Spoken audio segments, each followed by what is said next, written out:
오늘은 루터가 종교개혁의 불씨를 당긴 지 508년이 된 날입니다. 그것을 기념하죠. 어떻게 말씀을 좀 의미 있게 준비할까 하다가 귀한 자료를 하나 발견을 했는데요. 지금으로부터 한 75년 전에 나온 자료입니다. 잠시 그거 한 1분 정도 보고 시작하도록 하겠습니다. Wittenberg, the eve of All Saints' Day, October 31st, 1517. Martin Luther was scarcely noticed as he passed by those waiting to worship before the relics about to be displayed in the castle church.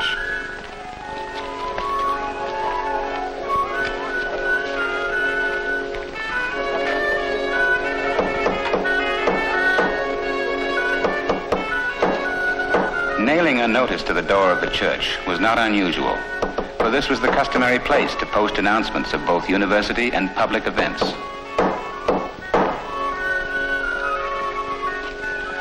Thus did Martin Luther put forth his 95 Theses, intended to be read and debated only by scholars. Word of their content created an immediate demand for more and more reprints.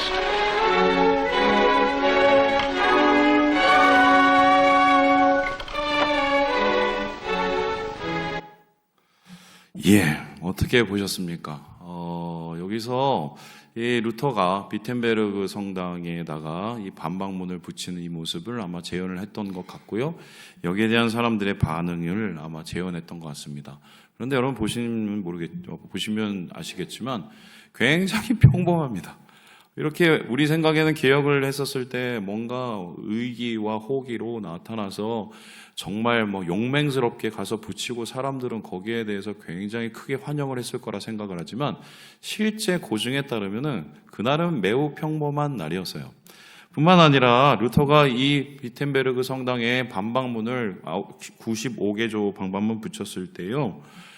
그도 사실 이게 이렇게까지 일이 커질 줄은 몰랐습니다. 그런데 중요한 것은 이미 터질 때까지 터질 수밖에 없는 상황이 유럽 전체에 마련되어 있었고요. 어떻게 보면 거기에 루터는 앞장서서 깃발 하나 든 겁니다. 그리고 나서 완전히 전 유럽이 새로운 신앙, 진짜 신앙을 찾는 종교개혁이 시작이 되었다. 그게 바로 508년 전입니다. 그렇다면 우리는 누구인가? 바로 이 종교개혁을 한 루터 혹은 칼빈 이 개혁주의자들의 후예들입니다. 그래서 우리를 가리키는 말이 있는데요. 보여주시죠. 개신교라고 합니다. 개신교가 무엇입니까? 한문을 그대로 풀이를 해보면 고친다, 새롭게 한다, 가르친다 이런 뜻입니다. 우리는 뭔가를 고치고 새롭게 하는 사람들이구나. 이게 뭔가 좀 의미가 개혁적인 의미가 되었지만 사실 이것의 원래의 단어는 프로테스탄트입니다. 이 프로테스탄트는 뭐냐면 영어로 저항하는 사람들, 대항하는 사람들이라고 하는데요. 16세기 종교개혁의 결과로 로마 카톨릭 교회에서 떨어져 나와서 성립된 종교단체, 분파를 통틀어하는 말입니다. 그러니까 우리는 누구에 대항하고 누구에 대해서 프로테스트를 했나? 로만 카톨릭과 특별히 말도 안 되는 교황권을 향해서 그러한 일을 했다라고 얘기합니다. 그래서 사실은 오늘 우리가 살펴봐야 되는 건 우리 개신교의 출발이기 때문에 우리가 도대체 누구인지 왜 이렇게 되었는지 우리는 또 오늘 무엇을 하고 있는지 이 얘기를 좀 나누려고 하는데요. 이것은 어떻게 보면 설교를 넘어서 설명이 필요한 대상이겠다. 그래서 여러분하고 좀 차곡차곡이 오늘은 이 이야기를 풀어가 보려고 하는데요. 3가지 질문을 통해서 우리의 개신교가 뭔지를 한번 살펴보도록 하겠습니다. 첫 번째 같이 한번 읽어보도록 합니다. 시작! 우리는 왜 개신교가 되었나? 우리는 왜 프로테스탄트, 개신교, 저항하고 대항하는 사람들이 되었을까? 사실 이 대항한다, 저항한다는 말은 사실 부정적인 의미죠. 그래서 구교, 카톨릭에서 우리를 가리켜서 농담처럼 하는 말이 니네는 나갈 때도 싸우더니 나가서도 계속 싸운다 이러면서 쌈딱 취급을 하는 경우도 있습니다. 그런데 원래부터 우리의 이름이 프로테스탄트가 아니었습니다. 루터가 비텐베르그 성당에서 95개 반박문을 붙일 때도 그 후에 보름수 회의를 할 때도 우리의 이름은 그냥 루터를 따르는 사람 정도였습니다. 그런데 이 이름이 완전히 우리에게 고착화되고 우리가 프로테스탄트가 된 것은 바로 이 때문인데요. 이 회의입니다. 보여주시죠. 슈파이어 의회, 그것도 1529년에 있었던 2차 의회에서 개혁자들이 여기에서 성질이 나서 항의 서한을 하고 인쇄를 해서 한마디로 대자보를 붙이고 주변에 인쇄물을 다 돌렸어요. 이것을 보고 구교에서 보고는 야, 쟤네들 우리한테 대드는데 이러면서 대항자들, 저항자들, 프로테스탄트가 된 것입니다. 왜 이런 일이 일어났느냐? 1차 회의가 있었습니다. 그때 결정을 한 게 뭐냐면요. 슈파이어 관용이라고요. 신앙은 자연히 제후가 다스리는 영토에는 제후의 역량에 따라서 그 신앙을 정해라 이렇게 얘기를 했습니다. 그래서 그걸 받아들이고 1526년에 이게 돌아갔어요. 근데 갑자기 다시 모이라고 그랬습니다. 3년 후에 모였더니 말을 바꾸는 거예요. 그 당시에 이제 권력 지형이 이제 변화가 있었거든요. 그리고는 우리 그때 했던 얘기 취소했습니다. 그리고는 무조건 카톨릭 이렇게 얘기했습니다. 승질이 나잖아요. 화가 나잖아요. 그러면서 이제 제후들이 모여서 6개 제후, 그리고 독일의 거의 한 20% 30% 정도 되는 땅에 다스리는 사람들이 우리는 도대체 이것을 용인을 못하겠다. 왜 약속을 어기냐 이러면서 대항을 하기를 시작한 것입니다. 그러면 이들의 대항은 단순히 정치적인 움직임이었을까? 그런데 이들이 대항한 이 항의서가 아직 남아있어요. 그 항의서를 보면은 조금 생각이 달라집니다. 제가 한번 읽어볼게요. 우리는 개인으로서 또는 국민의 대표로서 장차 반포될 칙령에 있어서 하나님을 거스르고 그분의 거룩한 말씀과 우리의 정당한 양심과 우리의 영혼의 구원에 위반되는 점을 절대로 수행할 수 없나이다. 왜 말 바꿨냐는 거예요. 그리고는 이게 더 중요한데요. 우리는 하나님의 은혜 아래서 전혀 순수한 뭐죠? 성경, 곧 신구약 성경에 기록된 하나님의 말씀만을 전하고 여기에 위배되는 것은 어떠한 것이든지 더하지 아니할 것을 결심합니다. 이렇게 합니다. 그렇다면 이것은 단순히 정치적인 싸움이나 격돌이 아니라 이 대항의 목적은 신앙에 관계된 것이었습니다. 그렇다면은 대항한다는 그 목적은 뭐냐면 정확하게 표현하면 지키기 위해서였어요. 무엇을 지킵니까? 참된 복음, 성경의 가치, 참된 진리, 진짜 믿음. 그렇다면 우리는 솔직히 말해서 프로테스탄트가 아니라 프로텍터예요. 제대로 된 것을 지키는 사람들인데 그렇게 지키기 위해서 많은 사람들이 희생을 각오하고 복음을 수호하는 것이 바로 우리의 시작, 프로테스탄트의 개신교의 시작이었다. 이렇게 얘기할 수가 있습니다. 그렇다면 이제 두 번째 질문을 해볼까요? 그럼 우리는 무엇에 대항을 한 겁니까? 왜 대항을 했느냐? 그러면 로마 카톨릭이 엉망이었다는데 그럼 도대체 걔네들이 뭘 엉망으로 했을까? 이 질문을 해보는데요. 로마 카톨릭이 어떻게 신앙을 가로막았는지 루터가 밤새 썼던 95개 반박문을 다 읽어볼 수는 없겠지만 주요 내용을 보면 정확하게 볼 수가 있습니다. 첫 번째는요. 참된 회개에 대한 얘기입니다. 회개는 교회가 주는 형벌, 면제, 사죄가 아니라 우리가 평생 하나님 앞에 회개하는 거라는 거예요. 그리고 죄사함은 하나님만이 하시는 거지 누가 할 권리가 없어요? 교황 못한다는 겁니다. 사람 못해요. 그리고 연합 면제부 교리 이거 엉망이라는 거고요. 구원은 공로가 아닌 무엇으로 주어집니까? 은혜로. 그리고 교회의 참된 보물 이거는 자꾸 면제부 사라 하면서 이게 진짜 보물이라고 그냥 약장사를 했는데 이거 아니라는 겁니다. 복음만이 교회의 유일한 가치고 복음이라고 전하게 된 겁니다. 그렇다면은 이 95개 반박문의 결정적인 계기는 카톨릭에서 팔았던 이것 때문인데요. 보여주시죠. 바로 면제부, 면벌부 때문입니다. 면제부가 도대체 뭘까?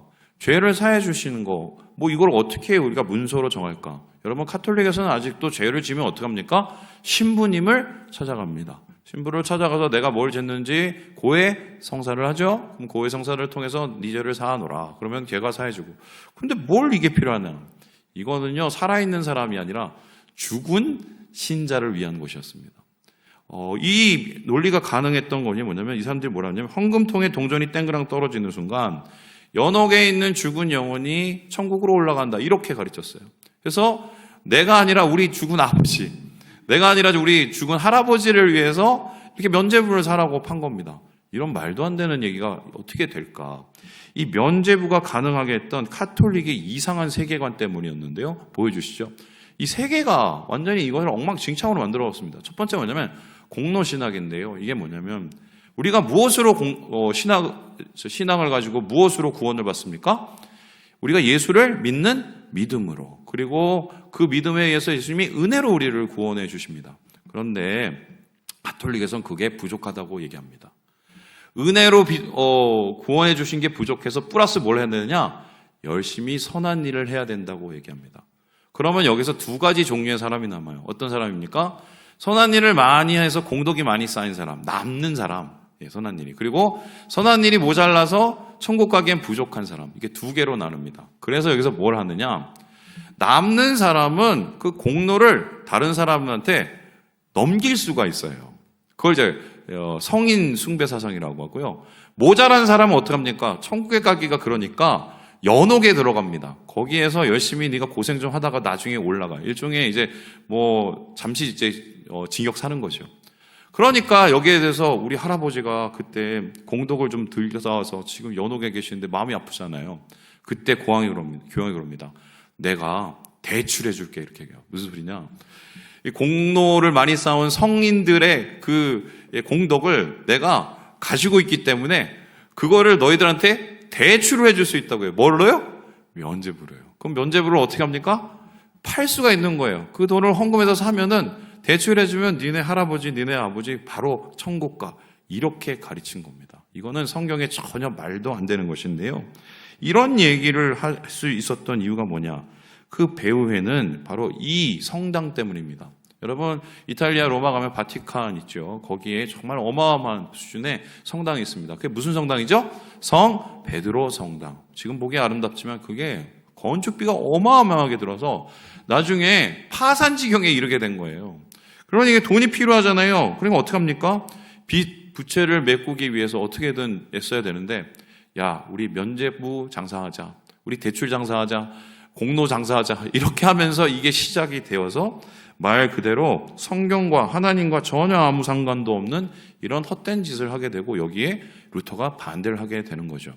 이렇게 사람들이 이상한 논리로 면죄부를 팔고 있었을 때 루터는 종교개혁의 불을 당리는 신학적인 준비를 했습니다. 어디서 했느냐? 바로 이곳에서 했는데요.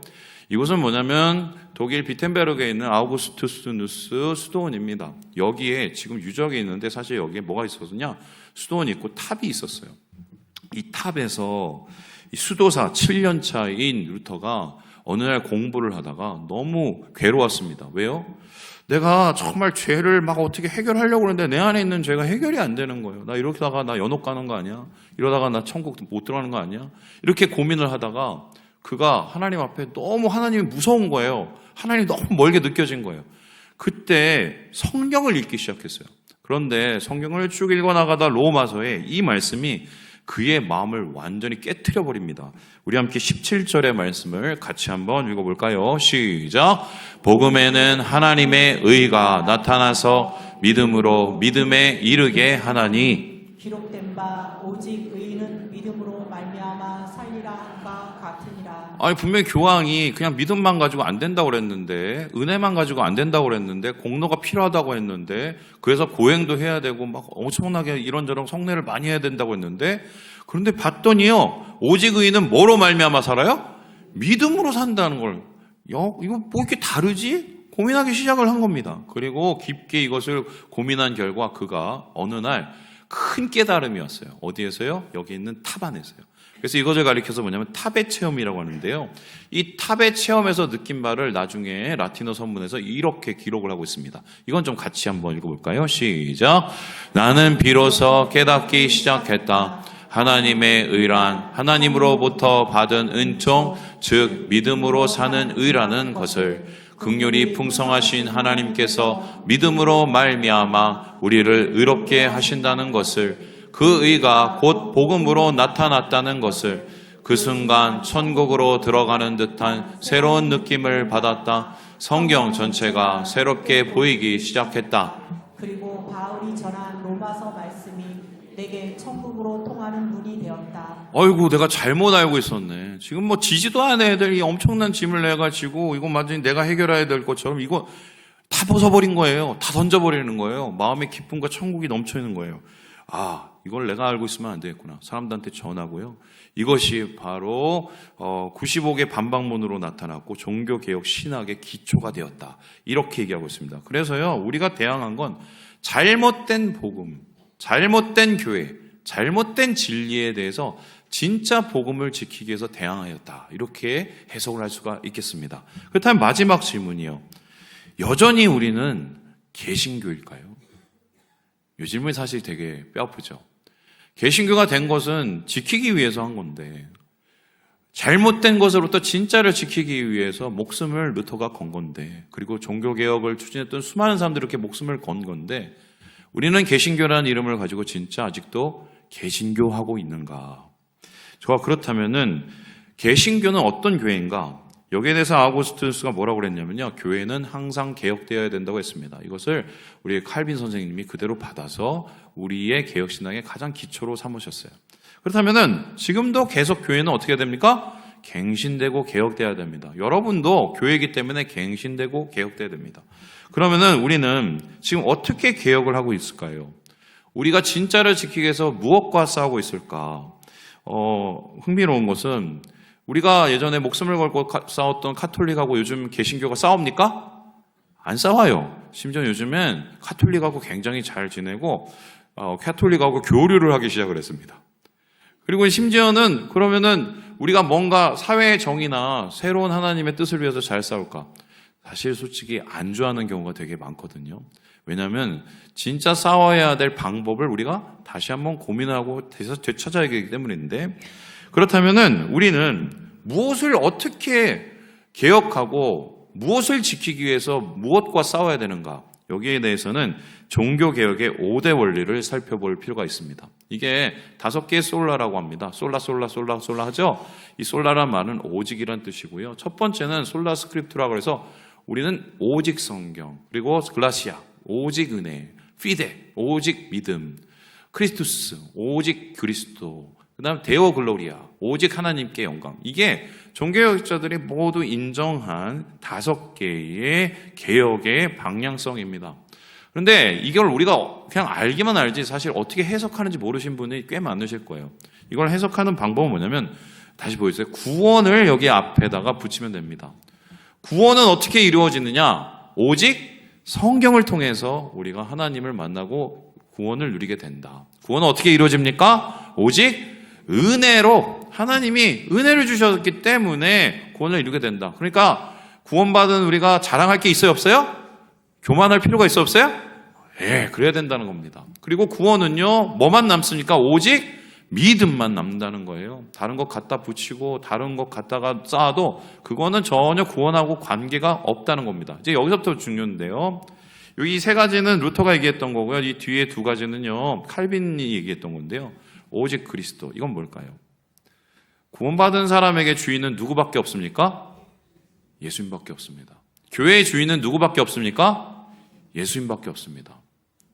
이거 기억해 놓으세요. 교회의 주인 누구밖에 없다고요? 예수님밖에 없어요. 교회에서 주인 행사하면 됩니까? 안 됩니까? 안 돼요. 안 돼요. 그럼 구원받은 사람은 어떻게, 무엇을 위해서 살아야 되냐? 오직 누구께요? 하나님께 영광을 위해서. 우리의 성공을 위해서 사나요? 아니에요. 구원받은 사람은 오직 누구께 영광이요? 하나님께 영광 돌리게 하는 것이 우리의 삶의 목적이라는 것입니다. 자, 그렇다면 여전히 우리는 이 원칙을 지키면서 싸워내고 있는가? 지난 2016년, 2017년이 종교개혁 500주년이었습니다. 그때 떠들썩하게 막 루터 그 재해석하고 심포지엄하고 이런 거 많이 했거든요. 그런데 한국교회 한편에서 조용하게 팻말을 들고 나온 사람들이 있었어요. 보여주시죠? 바로 이 사람들입니다. 기독청년협의회, 한국기독청년협의회. 이 친구들이 어떤 친구들이냐? 기독교의 이 개신교에 해당하는 여러 각 그 교파에서 나온 청년들이 모여서 만든 순수 청년단체인데, 조금 신학적으로 따지면 좀 리버럴해요. 좌파에 좀 속한 사람들이죠. 그런데 이 친구들이 뭘 했느냐? 이날 조용히 나와서 30개조 반박문을 교회를 향해서 붙였습니다. 그런데 이게 좀 진보적인 얘기가 많긴 하지만 제가 이거를 좀 보면서, 이 기사를 보면서 그때 상당히 좀 고민을 했었습니다. 그냥 넘어갈 수 있는 목소리는 아니었기 때문인데요. 이 친구들이 얘기한 30개의 반박문, 루터처럼 이걸 붙이려고 했던 그 반박문은 우리가 뼈 아프게 들어야 될 몇 가지 소리가 있어요. 한번 보시죠. 첫 번째는요. 우리 같이 한번 읽어볼까요? 시작. 교회의 중심은 그리스도 예수입니다. 특정 성직자 혹은 목회자들의 개인 소유물이 아닙니다. 여기까지요. 솔라 크리스토라. 이걸 다시 해석합니다. 교회는 누구 거라고요? 예수님 겁니다. 세습 돼요, 안 돼요? 세습 돼요, 안 돼요? 안 돼요. 누구 거라서요? 자기 거 주장하는 거 돼요, 안 돼요? 안 돼요. 이걸 그런데 우리는 개신교인데 하고 있습니다. 두 번째 한번 읽어보죠. 시작. 현재에도 기복신앙을 강조합니다. 교회 생활을 통해서 일방적인 성공지향적인 복 개념을 강요하고 개인 신앙에 몰두하게 하고 개교회의 신앙생활에만 몰두하게 만듭니다. 솔리 데오 글로리아, 오직 하나님께 영광, 구원받은 사람의 목적입니다. 그럼 우리는 하나님께 영광을 돌리는 게 제1의 목적입니까? 내가 잘 먹고 잘 사는 성공하는 게 제1의 목적입니까? 그런데 기복신앙은 뭡니까? 잘 먹고 잘 살기 위해서 하나님을 이용하는 겁니다. 여러분 여기에 대해서 좀 뼈아프게 다가오죠? 세 번째 읽어보죠. 시작. 말뿐인 값싼 회개를 반대합니다. 그리고 단어만 있고 아무 힘도 없는 은혜에 반대합니다. 이 소리 뭐냐면은 솔라 그라시아, 오직 은혜입니다. 여러분 오직 은혜를 알기 위해서는 우리가 죄인임을 인정을 해야 됩니다. 내가 죄인임을 알고 내가 하나님 앞에 회개를 해야 은혜를 받는 겁니다. 그런데 어느 순간부터인가 개신교는요, 야, 너 죄인이래. 너 인정해, 인정. 그래, 넘어갔어. 하나님 가르쳐줘서 땡! 그냥 다 넘어갑니다. 너무 값싼 회개를 하고 있는 거예요. 루터는 실제적으로 회개에 대해서 뭐라고 하냐면, 그건 교황이 우리에게 사죄를 할 수 있는 게 아니라 우리가 해야 되는데, 우리가 어떻게 회개를 하고 살아야 되냐? 평생 해야 된다고 했습니다. 평생 어떻게 회개를 합니까? 맨날 죄 짓고 사니까요. 그러면 매일 하나님 앞에 뭘 해야 됩니까? 회개해야 돼요. 뉘우쳐야 돼요. 돌아와야 돼요. 물론 하나님께 구원해 주신 건 맞지만요. 그런데 어느 순간 우리 개신교인, 한국 교인들은 뻔뻔해지고 있어요. 뻔뻔해지고 있어요. 마지막을 한번 같이 읽어볼까요? 시작. 한국 개신교는 공교의 성을 상실했습니다. 개교의 성장에만 몰두하다 보니 공교회성을 잃어버렸습니다. 공교회라는 것은 뭐냐면은 세상을 위한 교회예요. 구제하고 선교하고 영혼 살리고 또한 이 마을을 살리고 이거가 바로 교회의 목적이거든요. 여러분 개척 시대 때 청교도들이 미국에 가서 제일 먼저 한 게 교회 세운 거거든요. 교회에서 뭐 했는지 아십니까? 거기서 교육시키고 구제하고 마을을 또 온전히 세운 일을 했습니다. 여러분 생각해 보세요. 선교사님들이 100여 년 전에 우리나라에 와서 한 게 뭡니까? 교육하고 병원 세우고 구제하고 공교회성을 유지했어요. 자, 그렇다면은 우리 이 땅의 한국 교회들은 그 공교회성을 제대로 유지하고 있는가 고민하게 되는 겁니다. 그래서 제가 이 친구들의 이야기를 보다가 이 말씀이 조금 다르게 읽혀졌는데요. 우리 함께 16절의 말씀을 같이 한번 읽어보도록 하지요. 시작. 내가 복음을 부끄러워하지 아니하노니 이 복음은 모든 믿는 자에게 구원을 주시는 하나님의 능력이 됨이라. 먼저는 유대인에게요 그리고 헬라인에게로다.